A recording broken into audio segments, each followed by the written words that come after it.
أبي هريرة رضي الله عنه أن النبي صلى الله عليه وسلم قال: ما من أمير 10 فما فوق، أو كما قال عليه الصلاة والسلام: إلا جاء يوم القيامة ويداه مغلولتان فكه عدله أو أوبقه جوره.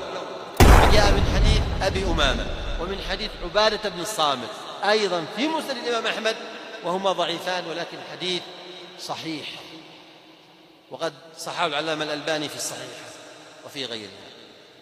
فهذا يأتي يوم القيامة ويداه مغلولتان موثقتان إلى عنقه.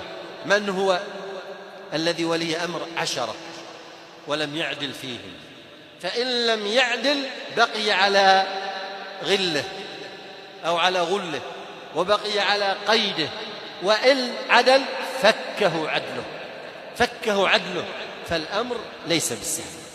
نعم إخواني في الله، العدل كما سمعت في كل شيء، بين الأولاد، في العطيات، في الهبات، في المعاملات.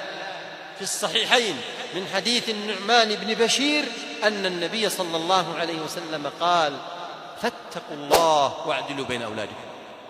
لما أعطى والد النعمان عطية ونحله نحلة دون بقية إخوانه، فقالت أمه عمرة بنت رواحة رضي الله عنها: لا أرضى حتى تشهد رسول الله صلى الله عليه وسلم.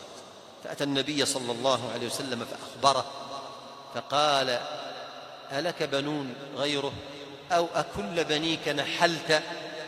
هل أعطيت أبناءك كلهم؟ قال: لا. قال: أشهد على هذا غيري فإني لا أشهد على جور. أشهد على هذا غيري.